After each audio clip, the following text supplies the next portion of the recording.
After the start of winter, light snow follows. Yet the season of light snow brings no snow, which leaves the prince, who adores sipping wine on snowy nights while reading forbidden books, feeling quite disappointed. The white fox-faced man has been in a state of deep meditation on the first floor of the tide-listening pavilion for half a month, an act of unwavering determination that makes Su Fengnian, who cannot endure hardship, feel ashamed. However, this does not hinder Su Fengnian from seeking amusement within the royal mansion. The courtesan Yu Yue has settled into a tranquil courtyard, magically adorned overnight with the plants of begonia and banana, where the white cat Wu Meishong seems quite pleased with its new abode, having gained a bit more weight. Su Fengnian has sent Yu Yue the finest mink furs and the most exquisite foods, but he has never again favored her delicate beauty, deliberately keeping a distance. That round and plump Lu Qiuer was right. Nurturing a person is the same as training a hawk. It requires slow and careful guidance.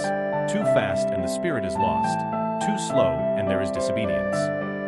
Everyone in the mansion knows that the prince enjoys boating alone on the lake. Each time he reaches the center, he casts a few items into the water. When the weather is warm, he even dives in, surfacing only after a long while, perhaps because he has an innate affinity for water. Today, Su Fengnian, in high spirits, took on the role of a boatman, poling to the heart of the lake. After muttering to himself, he tied several pieces of freshly roasted venison to a rock and dropped them in. He then lay back in the boat, basking in the warm winter sun, drifting off to sleep. In a half-asleep state, he heard a voice calling to him. Sitting up, he saw a tall woman in a luxurious red fur coat standing in a pavilion by the shore. A few strangers stood near the familiar slim figure, who waved vigorously. Su Fengnian's face lit up with surprise. He rode back, leaped into the pavilion, and was embraced by the woman at the waist, who left a face full of rouged lipstick marks on him. With a face full of lipstick prints, Su Fengnian affectionately called out his sister. In this world, only the eldest daughter of the great pillar nation, Su Jihu, would dare to tease the prince so. The siblings have had an exceptionally close relationship since childhood.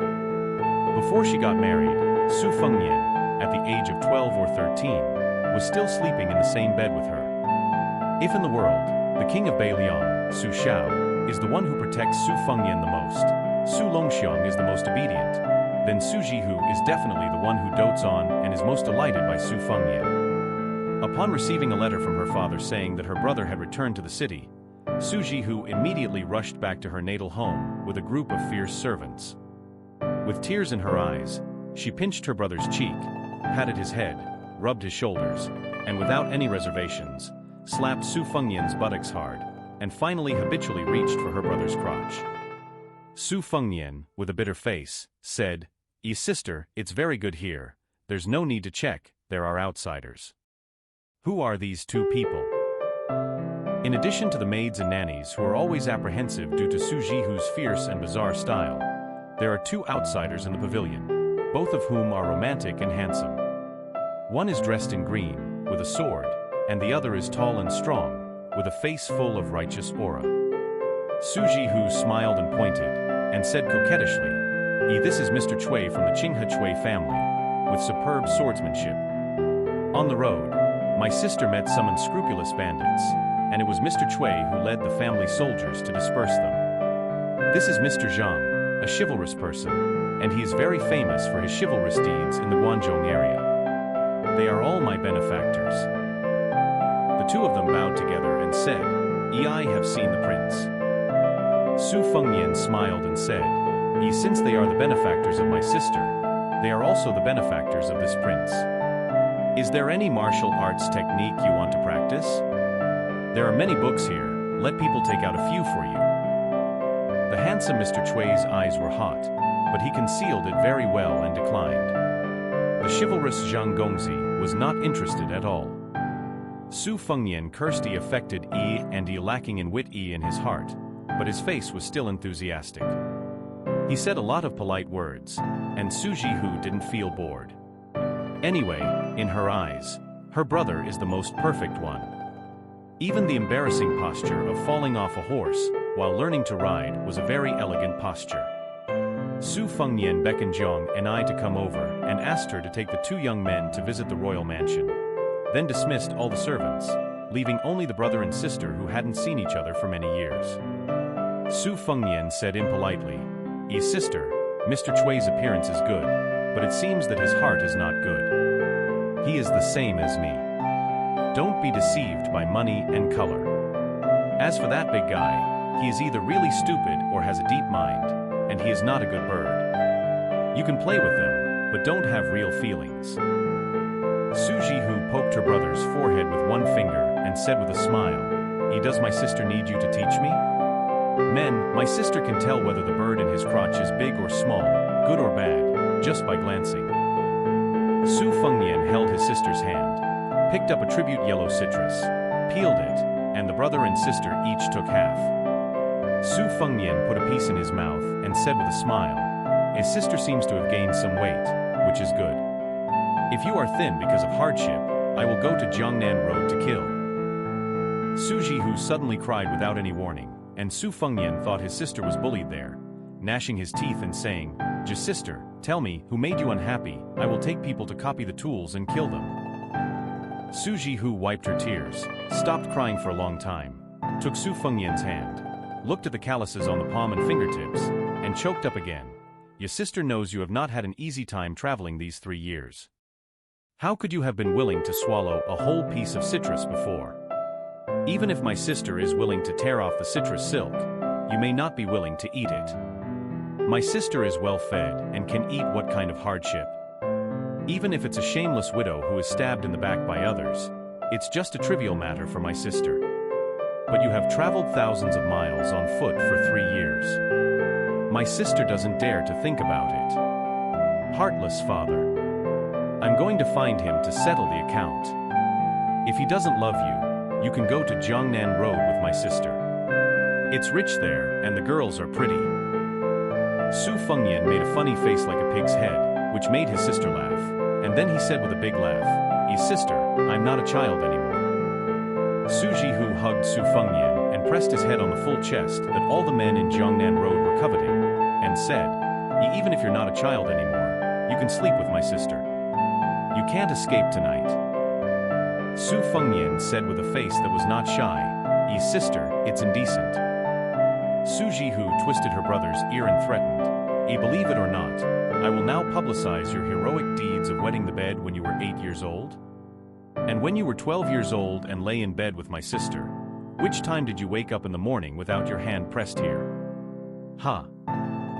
Su Fengnian glanced at his sister's chest and wished to drill a hole in the ground, flatteringly said, "His sister, the brothers and sisters should not kill each other, right? Come on, let me rub your shoulders for you." Enjoying the skilled massage of the prince, Su Jihu, who was intoxicated and comfortable, squinted at the lake view and sighed, "When you come back, Huang Manor will leave. I don't know if it's because I left, that girl will come, and the 4 brothers and sisters will never have a reunion." Su Fengnian asked, "Yes, sister, when it snows heavily later, shall we go to Wudong Mountain to enjoy the scenery of the colored glaze world?" Su Jihu laughed and said, "Since that heartless coward asks for the way of heaven, let him be alone for a lifetime. I'm not shameless to beg him. If you didn't say it, I forgot there was such a person." Su Fengnian made a sound and didn't mention it again. Su Jihu kissed Su Fengnian's face fiercely and said with a smile, My sister has a small heart and a small vision. So as long as I have my brother, all the men in the world are vulgar things that are not worth looking at." Su Fengnian pretended to be sad and said, It's a pity that it's a brother and sister." Su Jihu twisted her brother's ear and scolded, dead style. When a woman gets married, it's like pouring out water. There is heavy snow in the season of heavy snow. No matter how nostalgic, the half-month reunion time flashed by, and the sister Su Jihu finally had to return to Jiangnan Road. She said that if it snows, she will really not be willing to leave. On that day, Su Fengnian escorted her on horseback for 30 miles, and then rode back to the city alone. Back at the royal mansion, Su Fengnian, who was in a bad mood, called the maid Jiang Ni and the nominal concubine Yu Yue to enjoy the snow at the lakeside pavilion. The lake had already frozen, but the goose-feather snow was still pouring down unrelentingly, covering the earth in white. Su Fengnian shook his head, stood up, took a sip of warm wine to warm his stomach, and muttered a word that no one understood. Old lake Kuei, don't freeze to death under it. Su Fengnian then looked across the lake at the tide-listening pavilion. The white fox-faced man had not appeared for a long time, facing the vast martial arts volumes inside. Is it okay? Finally, he looked towards the direction of Wudong Mountain. Su Fengnian didn't understand those martial artists who had been tirelessly pursuing the great realm of martial arts all their lives, let alone the madman who pursued the illusory and supreme way of heaven. He only knew that if the young Taoist priest who rode the green bull upside down back then would nod, his sister would be happy. So Su Fengnian has no good feelings for Wudong Mountain, which has been passed down for 1,000 years. My sister has a small heart, and he has an even smaller one. Su Fengnian poured a cup of hot wine for Jiang and I and handed it to her, but she responded with a cold smile. She is indeed a princess of a deceased country, and she is even said by her master to be a character with the world's spirit and pride, but in the Beiliang mansion, she is just a maid, and she must follow the rules in terms of food, clothing, housing, and transportation. Therefore, she, who is dressed in thin clothes and shivering, has glanced at the wine fog several times. Su Fengnian mocked, You want to drink wine, but you don't want the one I give you, and you can't take it yourself, which makes both of us tired. I'm just an unpromising prodigal son, and if you have the ability to assassinate His Majesty or my father, what kind of hero is it to be angry with me? Jiang and I said coldly, I am a weak woman, with only a divine talisman, and can only kill you. Who else can I kill if not you? Su Fengnian was speechless, took a sip of wine, and said with a smirk, You are shameless, and it suits me very well. Jiang and I simply closed our eyes and rested.